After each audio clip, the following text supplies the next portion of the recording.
ഫുഡെല്ലാം ടേസ്റ്റ് ചെയ്യുക, ഹോണസ്റ്റ് ആയിട്ടുള്ള അഭിപ്രായം പറയാം. ഓക്കെ അല്ലേ? നമ്മുടെ ആലുവയിൽ ഹോംലി മെസ് ഫുഡായിട്ട് കഴിക്കാൻ പറ്റിയ കിട്ടില്ലം ഫുഡ് ഞാനൊന്ന് പരിചയപ്പെടുത്തി തരാം കേട്ടോ. ആക്ച്വലി ഇത് എൻ്റെ ഫ്രണ്ട് പരിചയപ്പെടുത്തിയിട്ടാണ് ഞാൻ ഈ ഒരു ഫുഡ് ട്രൈ ചെയ്യാൻ പോണത്. ഇതേപോലെ തന്നെ ഇതൊരു കൊച്ചു സംരംഭമാണ്, അതേപോലെ തന്നെ കിട്ടില്ലം ഫുഡുമാണ്. ഞങ്ങൾ അവിടെ ചെന്ന് പറഞ്ഞത് കപ്പയും അതുപോലെ തന്നെ നാടൻ കേരക്കറിയാണ് കേട്ടോ. അതുപോലെ തന്നെ കുറച്ച് സ്പെഷ്യലും പറഞ്ഞായിരുന്നു. അവരുടെ ആ ഒരു കപ്പയും അതുപോലെ തന്നെ നാടൻ കേരക്കറിയുടെ കോംബോ കിട്ടില്ലം ടേസ്റ്റാണ്, അതേപോലെ തന്നെ മസ്റ്റ് ട്രൈ ആണ്. അതേപോലെ തന്നെ അവരുടെ സിഗ്നേച്ചർ ഐറ്റമാണ് ചെമ്മീൻ പാൽപ്പിരട്ട്, അതേപോലെ തന്നെ കക്ക റോസ്റ്റും അതേപോലെ തന്നെ ചെമ്മീൻ റോസ്റ്റും പറഞ്ഞായിരുന്നു കേട്ടോ.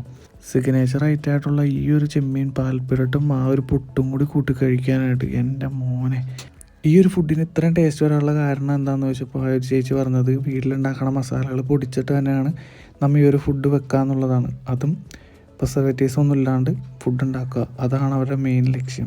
ഇതിൻ്റെ ലൊക്കേഷൻ തന്നെ എവിടെയാണെന്ന് വെച്ച് കഴിഞ്ഞാൽ നമ്മുടെ കീഴ്മാട് റേഷൻ കട കവലയിലാണ്. അപ്പോൾ ആലുവയിലൊക്കെ ഹോസ്റ്റലിൽ നിൽക്കുന്ന ആൾക്കാരൊക്കെ ആണെന്നുണ്ടെങ്കിൽ, അതേപോലെ തന്നെ ഹോംലി ഫുഡൊക്കെ ഇഷ്ടപ്പെടുന്നവരാണെന്നുണ്ടെങ്കിൽ ഈ ഒരു നമ്പറിൽ കോൺടാക്റ്റ് ചെയ്യുക. ഞാൻ കോൺടാക്ട് നമ്പർ താഴെ കൊടുത്തിട്ടുണ്ടാവും, നിങ്ങൾ വിളിച്ചു ചോദിച്ചിട്ട് ബുക്ക് ചെയ്താൽ മതി.